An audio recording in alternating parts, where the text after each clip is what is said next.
Assalamualaikum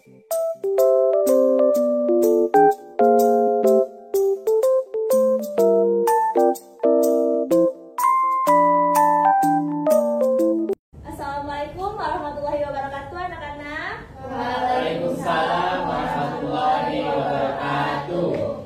Oke, selamat pagi. Apa kabar semuanya? Pagi, Bu. Pagi, Bu. Baik, Bu. Pelajarannya gimana? Lancar? Lancar, Bu. Puasa semua? Puasa, Bu. Ada yang nggak puasa nggak? Nanda udah puasa.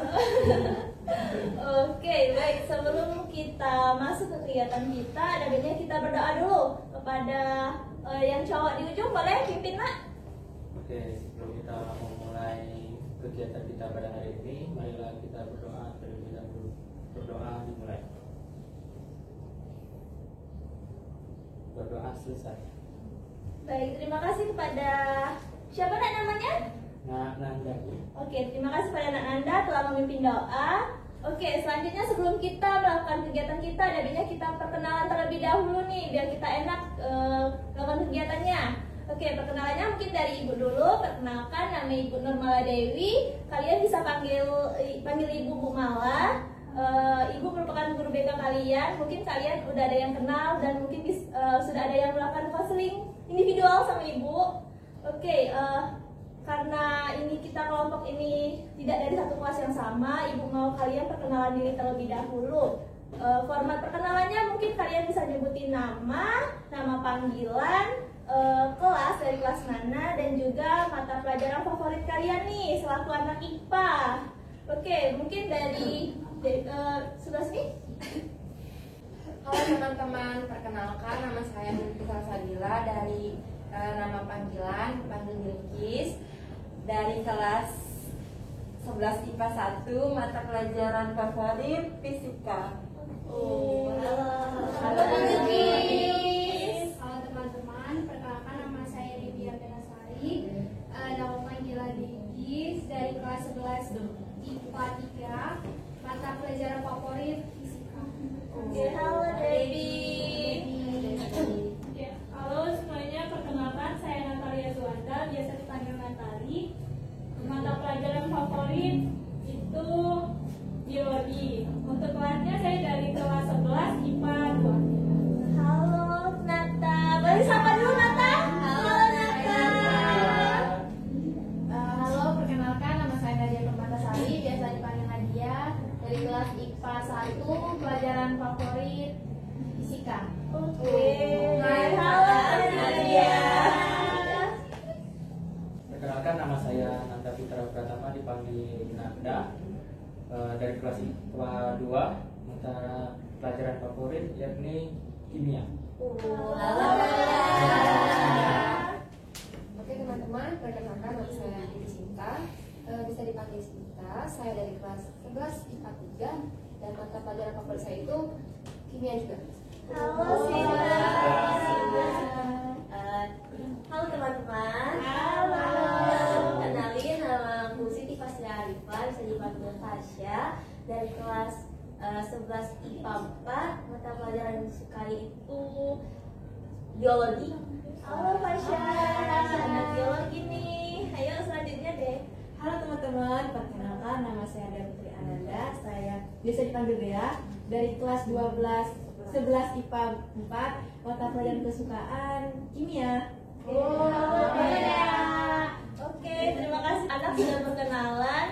Jadi Ibu tadi dengar ada yang suka fisika, suka kimia, suka biologi. Oke, beragam sekali ya. Oke, selanjutnya Ibu mau tanya nih kepada anak-anak sekalian. Anak-anak tahu nggak sih Ibu kumpulin anak-anak di ruangan bimbingan kelompok ini mau ngapain? Tahu, Ibu. Tahu. Oke, jadi Ibu kumpulin anak-anak di sini. Ibu mau ajak anak-anak untuk melakukan bimbingan kelompok. Ada yang tahu bimbingan kelompok itu apa? Tahu. Tidak tahu. Oke, jadi Ibu jelasin. Bimbingan kelompok itu merupakan layanan yang diberikan oleh guru BK kepada siswanya yang terdiri dari pemimpin kelompok yaitu Ibu dan kalian itu disebut anggota kelompok. Jadi di sini tujuannya kita membahas topik-topik terhangat supaya anak-anak bisa mencurahkan pendapat anak-anak mengenai topik tersebut. dan juga bisa meningkatkan potensi anak-anak di bidang pribadi, sosial, karir maupun belajar. Oke, selanjutnya di dalam bimbingan kelompok ini anak-anak boleh nih mencurahkan semua pemikiran anak-anak di dalam bimbingan kelompok ini. Dan juga bagi teman-teman yang sudah mendengar pendapat dari teman-teman yang lain, Ibu harapkan teman-teman bisa merahasiakan pendapat dari teman-temannya. Cukup di dalam forum ini aja kita membicarakan pendapat itu. Dan juga teman-teman sukarela nggak nih datang ke ruangan ini? Sukarela. Oke, terima kasih atas kesukarelaannya. Dan juga di dalam bimbingan kelompok ini kita memiliki aturan. Yang pertama itu aturannya apabila kita sedang berdiskusi seperti ini, kita dilarang untuk membuka handphone. Ibu harap anak-anak mematikan handphonenya terlebih dahulu. Dan juga apabila mungkin ada notifikasi masuk telepon penting, boleh angkat tangan, keluar dan angkat teleponnya. Dan juga apabila ada yang ingin keluar ke WC, boleh angkat tangan juga untuk izin sama ibu. Terus kita akan melakukan bimbingan kelompok ini selama 45 menit ke depan. Dan juga ibu berharap kalian semua aktif untuk mencurahkan pendapat dan berdiskusi di dalam bimbingan kelompok ini. Jadi apakah anak-anak sepakat untuk mematuhi aturan-aturan dari ibu? Sepakat ibu. Oke, terima kasih. Dan juga ibu mau nih salah satu dari kalian nyimpulin apa yang sudah ibu sampaikan tadi mengenai apa itu bimbingan kelompok, aturannya, dan juga tujuan dari kita melakukan bimbingan kelompok ini. Ada yang mau menyimpulkan? Saya, Bu. Oke, silahkan Fasya. Jadi kesimpulan saya itu bimbingan kelompok itu adalah bimbingan dari BK, yaitu membahas topik yang sedang hangat gitu kan, itu yang membuat anggota kelompoknya itu menjadi saling terbuka, saling berbagi informasi. Terus di dalam bimbingan kelompok ini terdapat aturan-aturan seperti kalau ingin izin ke toilet bisa angkat tangannya, itu juga berlaku saat ingin telepon ataupun apa bisa angkat tangan terlebih dahulu. Lalu jika ada suatu rahasia atau aib dalam pembahasan ini harap dirahasiakan cukup sampai di bimbingan kelompok ini saja, tidak dibawa keluar. Oke, terima kasih Fasya. Batu tangan untuk Fasya. Oke, selanjutnya ini biar teman-teman fokus nih ya. Kayaknya pada lesu semua, kita boleh melakukan permainan nih. Jadi permainannya itu seperti ini. Kita berpegang pada ibu bilang. Kalau ibu bilang pegang telinga, kalian pegang telinga. Tapi kalau ibu bilang kayak gini, ibu bilang pegang telinga, pegang hidung. Karena ibu tidak membicarakan ibu bilang, jadi jangan dipegang hidungnya. Paham? Paham. Oke. Ibu bilang berdiri.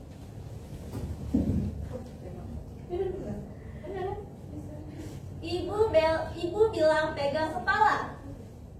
Bahu. Debbie dan Bilkis belum fokus nih. Ibu bilang pegang kaki. Ibu bilang berdiri. Duduk. Ibu bilang duduk. Oke, terima kasih. Oke, udah sedikit nih ya melatih kefokusannya. Oke, selanjutnya Ibu mau minta kesediaan teman-teman untuk meminta kesiapan teman-teman untuk melanjutkan ke tahap selanjutnya. Apakah teman-teman siap? Siap, Ibu. Oke, terima kasih. Jadi di dalam bimbingan kelompok ini kita memiliki topik yang sudah Ibu sempat singgung tadi. Topik itu ada dua, ada topik tugas dan topik bebas. Topik bebas itu adalah topik di mana kalian bisa nentuin mau topik apa gitu. Dan Ibu saat ini menentukan untuk kita melakukan topik tugas, yaitu tugas dari Ibu itu kita akan mendiskusikan tentang persiapan masuk perguruan tinggi negeri. Apakah anak-anak sudah kepikiran nih mau masuk perguruan tinggi negeri apa? Belum, Ibu. Udah, Bu. Siapa yang sudah? Oke, boleh. Dari Sinta mau masuk mana, jurusan apa? Saya mau masuk di Unsri, Bu. Unsri jurusan apa? Di guru, Bu. Guru. Oke. Terus nanti fisika Bu dari di PTN UI. Wow. Terus siapa tadi? Dari Natali maunya ke ITERA Bu. ITERA jurusan? Jurusannya Sains Data. Wow. Keren sekali. Itu teknologi Sumatera. Oke, selanjutnya Kalau Bilkis pengen Muhammadiyah Bu, Muhammadiyah jurusan jurusan psikologi. psikologi Islam ya. Oke. Terima kasih teman-teman yang udah mencurahkan keinginannya di dalam sini. Dan juga Ibu mau tanya teman-teman, tahu nggak nih yang sudah kepikiran mau masuk PTN? Jalur-jalur masuk PTN itu apa aja? Belum Bu, belum tahu? Sudah tahu? Iya Bu. Apa aja? Kalau dari pengetahuan kan tiap tahun itu berubah ya. Heeh. Nah, mungkin tahun 2021 kemarin tuh ada SN, SBM sama UM. Tapi kalau tahun 2022 dia itu pakai itu Bu, pakai jalur sebenarnya sama sih Bu. Beda nama. Iya beda namanya Bu. Oke, jadi udah tahu belum ini apa aja yang dirubah di namanya? Belum tahu. Oke, nanti Ibu jelasin ya. Oke, dari pertama seperti yang udah Natali sebutin tadi dan Natali udah searching dari pengalaman dia juga, dia tahu dari tahun ke tahun itu berubah. Jadi pertama jalur masuk perguruan tinggi negeri itu ada 3. Yang pertama itu kalau zaman dulu itu nyebutnya SNMPTN. Kalau sekarang diganti menjadi SNBP. Tahu singkatannya apa?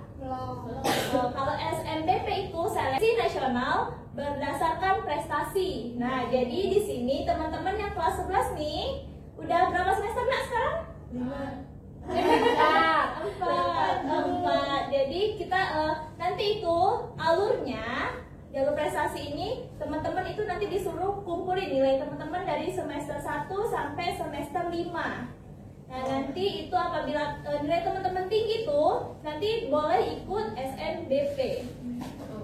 Itu juga SNBP itu didukung oleh sertifikat-sertifikat. Jadi teman-teman tuh boleh nih mulai sekarang mencari prestasi-prestasi di luar, jangan cuma akademik doang. Soalnya sertifikat itu sangat mendukung untuk teman-teman masuk di jalur SNBP ini. Jalur SNBP ini keuntungannya banyak sekali. Yang pertama teman-teman tidak perlu ikut tes lagi. Jadi teman-teman tinggal masuk aja nih, tinggal kasih nilai, kasih sertifikat teman-teman dan lulus dan masuk ke perguruan tinggi yang teman-teman inginkan. Oke, sudah paham tentang SNBP? Sudah Bu. Oke, silakan. Boleh izin nanya ya Bu, untuk sertifikat tuh sertifikat yang seperti apa ya Bu? Untuk sertifikat itu mungkin bisa sertifikat lomba, organisasi yang dia bertaraf nasional, biar kuat nih sertifikatnya untuk dipertaruhkan di perguruan tinggi yang teman-teman mau. Soalnya kan nanti nggak cuma dari sekolah kita aja nih saingannya, pasti dari sekolah luar. Apalagi kayak Nanda mau ke UI itu kan merupakan salah satu top perguruan tinggi di Indonesia kan. Jadi saingannya banyak. Jadi sertifikatnya juga kalau mau ikut SNBP harus berskala nasional, kalau bisa internasional. Nanda udah ada sertifikat nasional? Ada Bu. Wih, keren sekali teman-teman. Oke, sudah paham semua tentang SNBP? Oke, silakan. Kalau misalnya nggak pernah ranking Bu, ranking 1, 2, dan 3, kita tuh masuk ranking 5 terus Bu, peringkat 5. Bisa nggak Bu ikut SNBP? Bisa. Itu kan nanti kita nggak cuma berpatok di 1 sampai 3 aja, soalnya kuota kita kan, sekolah kita kan unggul nih, jadi kuota kita banyak. Jadi untuk yang peringkat 1 sampai 10 mungkin bisa nih mengikuti SNBP ini, mengikuti jalur SNBP ini. Oke, paham Bilkis? Oke, ada yang bisa nyimpulin nih arti dari SNBP itu apa dan tahap-tahapnya paham nggak? Ada yang bisa nyimpulin? Oke, silakan Nata. Jadi jalur SNBP itu ialah seleksi nasional Berdasarkan prestasi ya Bu. Nah terus itu tuh diseleksi berdasarkan nilai kita Bu.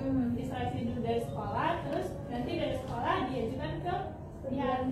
Terus untuk mendukung lagi kita tuh tidak hanya mengandalkan nilai tapi juga sertifikat Ibu yang mungkin bisa bertaraf kabupaten, provinsi, nasional ataupun internasional yang lebih kuat. Oke, terima kasih Nata. Tepuk tangan untuk Nata tadi. Oke, selanjutnya jalur yang kedua. Ibu mau jelasin tentang SNBT. Ada yang tahu singkatannya?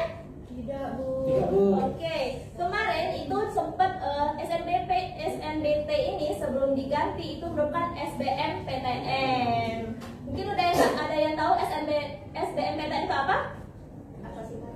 Iya, apa? SN. Seleksi bersama masuk perguruan tinggi negeri. Oke, kalau sekarang diganti menjadi SNBT. SNBT itu singkatan dari Seleksi Nasional Berdasarkan Tes. Jadi ibu di sini mau ngejelasin bagaimana nih strategi kita untuk tes dan tembus ke perguruan tinggi yang kita inginkan. Oke, mungkin ibu langsung skip dulu, nanti yang terakhir ibu jelasin strateginya gimana. Yang ketiga itu ada jalur masuk seleksi mandiri. Selanjutnya itu jalur yang ketiga yaitu seleksi mandiri. Jadi ini seleksinya itu tes juga tapi berdasarkan perguruan tinggi sesuai dengan kehendak perguruan tinggi itu tersendiri. Mau tes apa gitu kan? Mau tes apa cuma tes UTBK 2 kali atau mau tes tambahan seperti tes psikologi dan segala macam itu tergantung perguruan tingginya. Jadi seperti itu. Oke, ibu tadi menyinggung tentang SNBT, tes nih. Ada yang tahu nama tesnya apa? UTBK. Oh, pinter, UTBK. Jadi kita sebelum kita masuk nih ke dalam strategi UTBK, ibu mau jelasin tes UTBK ini kita itu nanti tesnya tuh secara nasional, berskala nasional. Jadi kita akan dikumpulkan nih berdasarkan jadwal yang kita dapetin nanti. Kita akan kumpul di suatu ruangan, di sana itu akan kita melakukan tes dengan menggunakan komputer. Materinya apa aja? Ada yang tahu? Matematika, bahasa Inggris, IPA. Oke, terima kasih Pasha. Ada yang bisa nambahin? Dia tuh jadi Bu, itu sepengetahuan Natali itu ada dua Bu ya jenisnya, ada TPA dan TPS. Untuk TPA itu tes pengetahuan akademik, yang dia tuh dari IPA misalnya itu ada biologi, ada fisika, matematika. Terus untuk TPS tes potensi skolastik itu kayak ada bahasa Inggris Ibu, ada bahasa Indonesia gitu. Oke, terima kasih Nata untuk penjelasannya. Benar, Ibu validasi jawaban dari Natali itu benar. Kalau untuk TPA itu mata pelajarannya itu matematika, fisika, kimia, dan biologi. Kalau kita sebagai anak IPA, ya kan? Kalau untuk TPS itu tes penalaran. Contohnya itu subbabnya itu misal bahasa Panda. Ada yang pernah dengar bahasa Panda? Mungkin habis dari bimbingan kelompok ini kalian bisa searching sendiri di Google apa-apa aja nih soal dari TPS dan TPA contohnya. Soalnya biasanya di Google itu banyak nih contoh soal UTBK dari tahun-tahun kemarin. Oke, jadi Ibu mau ngejelasin lagi nih tentang strategi yang bisa kalian pakai untuk UTBK. Soalnya kan UTBK ini biasanya sampai 500.000 siswa nih yang ikut. Jadi saingan kita banyak, apalagi kayak Nanda mau UI. Wah, itu top 3 PTN di Indonesia. Jadi Nanda harus punya strategi yang kuat nih biar Nanda bisa tembus ke UI. Oke, yang pertama strateginya yaitu urutkan materi yang ingin dipelajari dari yang sulit ke yang menurut kalian lebih mudah. Contoh, tadi ada yang suka pelajaran kimia? Oke, Nanda, menurut Nanda pelajaran yang paling mudah itu kimia kan? Karena Nanda suka. Iya Bu. Oke, yang menurut Nanda di antara 4 yang Ibu jelasin tadi, matematika, kimia, biologi, fisika, mana yang paling susah? Fisika Bu. Fisika. Oke, nanti Nanda bisa nih urutkan materi fisika dulu nih. Nanda prioritasin fisika dulu untuk Nanda pelajari. Baru yang paling akhir mungkin ke kimia. Oke, paham? Paham, Bu. Oke, terima kasih Nanda untuk penjelasannya tadi. Selanjutnya strateginya itu yaitu rencanakan jadwal untuk kegiatan lainnya. Kalian nggak cuma belajar aja kan kegiatannya? Nggak. Ada yang ikut ekstrakurikuler? Ada yang ikut les? Ada. Nah, oke, jadi teman-teman nggak harus berpatok di belajar UTBK terus nggak usah. Jadi teman-teman bisa atur jadwal nih kegiatan lainnya kayak les jam berapa, terus kegiatan organisasi jam berapa gitu kan, eskul jam berapa. Soalnya kita makanya Ibu bahas di kelas 11 ini biar teman-teman bisa lebih lama nih, lebih panjang waktunya untuk persiapan, nggak sistem kebut semalam. Soalnya UTBK kan banyak tuh materinya. Oke, dan ketiga itu perkirakan waktu yang dibutuhkan untuk belajar. Misal, ini kita kelas 11 kan, kita masih punya waktu yang panjang nih untuk menyambut UTBK. Jadi per hari kalian bisa nih kasih waktu 2 jam untuk diri kalian belajar UTBK. Misal 2 jam ini mau bahas tentang soal fisika nih hari ini, misalkan 2 jam itu bisa kalian untuk 10 soal bisa kalian kerjain dikit-dikit, cicil-cicil aja 10 setiap hari. Kalau 10 dan 1 tahun itu kalian sudah bahas lebih dari 3.000 soal. Jadi kalian bisa persiapan tuh dari sekarang dan nyicil 10 soal itu lebih itu bagus banget, soalnya kalian bakal 1 tahun berkepanjangan itu bisa nyelesain sampai 3.000 soal. Oke? Itu yang keempat yaitu buat jadwal serinci mungkin. Nah, Ibu sudah bahas tadi tentang hari ini misalkan belajar fisika. Mungkin hari Senin belajar fisika, Selasa belajar biologi, Rabu belajar matematika, Kamis belajar biologi. Nah, seperti itu. Jadi kalian urut-urutin aja, setiap hari itu ada materi yang kalian kerjakan, soal-soalnya diurutkan gitu. Yang kelima, memanfaatkan aplikasi belajar. Kalian yang pakai aplikasi belajar? Ada Bu. Ada, Apa? Bu. Ruang guru. Terus sama ada ruang guru terus. Oke, terus Zenius. Oke, itu aplikasi belajar untuk menambah materi, ya kan? Jadi Ibu ini mau rekomendasiin ke kalian aplikasi belajar untuk mengatur jadwal kalian untuk belajar UTBK. Itu contohnya adalah Google Calendar. Kalian pernah pakai? Mungkin di setiap HP kalian tuh ada Google Calendarnya. Kalian bisa aplikasiin aplikasi itu untuk ngatur jadwal kalian. Misal jam 6 sampai jam 8 malam aku belajar UTBK nih, pelajaran IPA. Bisa kalian manfaatin di Google Calendar itu. Soalnya di Google Calendar itu juga ada alarmnya biar kalian ingat kalau buka HP, oh ini jamnya udah masuk aku belajar UTBK nih, jadi aku belajar UTBK dulu. Jadi kalian bisa memanfaatkan aplikasi-aplikasi yang seperti itu.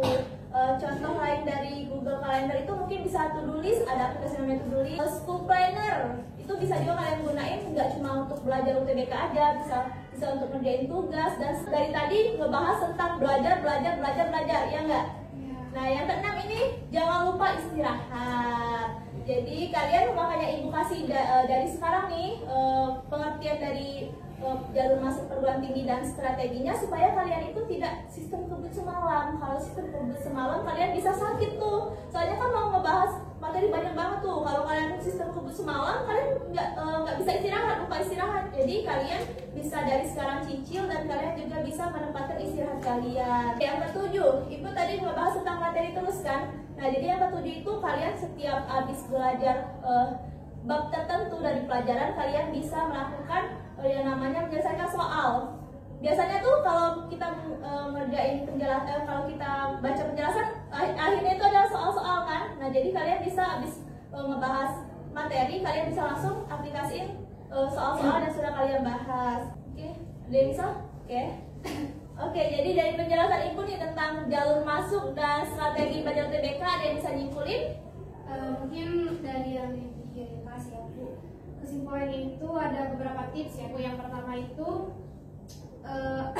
bikin prioritas. Terus tuh pilih kira-kira materi mana atau mata pelajaran mana yang paling sulit. Yang kedua itu bagi waktu. Terus yang ketiga itu jangan lupa cicil soal. Yang keempat pilih aplikasi belajar. Yang kelima itu jangan lupa istirahat. Oke. Yang keenam? Yang terakhir? Ingat nggak? Enggak. Oke, ada yang mau nambahin? Yang terakhir? Iya. Apa, Bilkis? Setelah kayak belajar materi ya langsung latihan soal seperti itu Bu. Oke. Biar materi yang kita pelajari itu langsung teraplikasi ke dalam soal. Oke, terima kasih untuk Debbie dan Bilkis, buat tepuk tangan.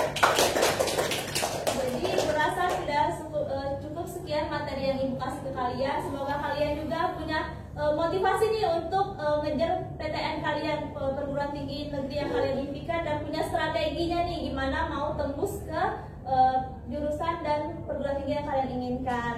Oke, jadi dari penjelasan Ibu tadi, Ibu meminta komitmen kalian. Apakah kalian bisa nih berkomitmen untuk membagi waktu kalian mulai dari sekarang untuk belajar UTBK demi menyambut kelas 12 nanti? Apakah bisa?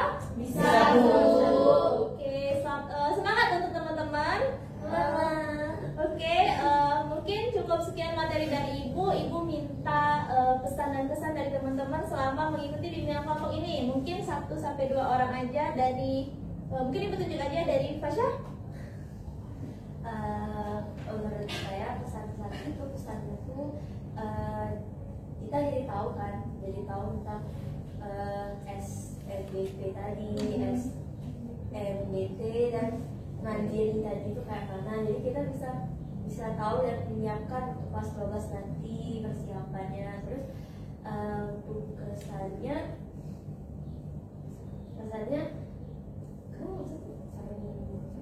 kesannya kesannya itu bimbingan ini tuh menarik gitu kan, menjadi pengalaman baru juga dan mendapat teman baru yang dari kelas yang baru. Semoga juga pas setelah kegiatan ini berakhir kita masih tetap saling say hi, saling bagi informasi setelah ada dia. Oke, bisa saling bagi informasi tentang perguruan tinggi juga kan. Oke, terima kasih Fasya. Mungkin satu lagi pesan dan kesan dari Dea. Kalau kesan menurut Dea kesannya bisa dapat menambahkan pengetahuan tentang tips belajar masuk perguruan tinggi. Pesannya semoga kita bisa saling bertegur sapa di luar bimbingan kelompok ini. Oke, jadi Ibu mau ngecek nih persiapan UTBK kalian minggu depan nih, apakah udah kalian terapin atau belum? Mungkin untuk minggu depan ada yang mau mengajukan opsi untuk hari apa kita melakukan bimbingan kelompok lagi? Jumat Bu. Jumat kenapa? Biar waktunya lebih luang. Oke, Sekitar jam 10 Bu. Oke, ada yang mau ngajukan opsi lagi? Oke, silakan. Hari Kamis Bu. Karena Kenapa? Kamis cuma sampai jam 11 saja belajarnya. Oke, gimana nih untuk opsi dari Dea? Ada yang setuju? Boleh angkat tangan untuk hari Jumat? Oke, 1, 2, 3, 3 orang. Untuk opsi dari Nadia? Oke, 1, 2, 3, 4, 5. Oke, jadi kita melakukan bimbingan kelompok lagi di hari Kamis jam 11 sehabis belajar. Oke? Oke. Terima kasih untuk teman-teman yang udah ngikutin bimbingan kelompok hari ini. Ibu harap kita bisa memiliki motivasi yang tinggi untuk belajar UTBK dan mengejar perguruan tinggi yang kita impikan. Oke, sebelum menutup kegiatan bimbingan kelompok kita hari ini, Ibu minta Nanda untuk doa penutupan, boleh?